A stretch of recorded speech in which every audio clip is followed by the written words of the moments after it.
Hello fellow adventurers and collectors, Filmaholic here, and on today's episode of the Joe Report, we have something special in that I was able to knock out another addition to my list of G.I. Joes that I wanted to get in terms of the international releases, and that being a reproduction of the Lily Lady Aventureros De Accion, or the Action Adventurers. This just still happens to be a reproduction that they had done a while back. I'm not entirely sure the story behind it. I know Cotswold had a few heads available, but I don't remember seeing one in this complexion, so it was a first for me. So as soon as I saw it, I knew I had to get it, and fortunately enough, I was able to win the auction. So, you know, I actually was surprised with him coming in. I guess I didn't look at the pictures closely enough, but he comes with a dog tag and actually a sticker on his shirt that have the Mexican logo for their adventure team.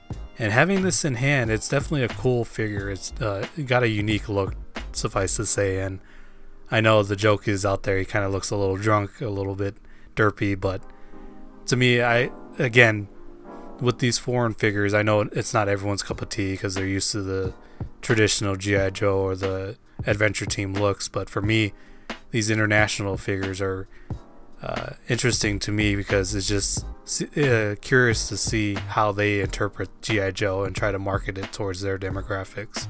So here's a comparison to our traditional G.I. Joe that was released here in America. And as you can see, it's definitely a stark contrast to what we got here.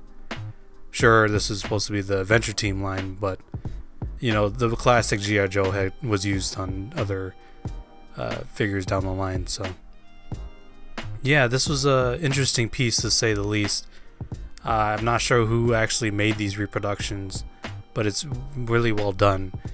Again, I don't have a real Lily Lady G.I. Joe. They skyrocketed in price ever since I got into it, so I've never seen one in person. But here's a comparison to other bearded figures I have in my collection, with a Takara G.I. Joe on the left and a Palitoy Action Man on the right.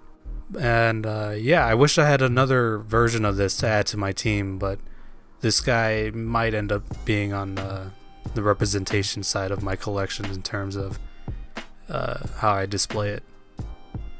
But as you can see here are the different variations of the heads that came out for the classic line and across the world.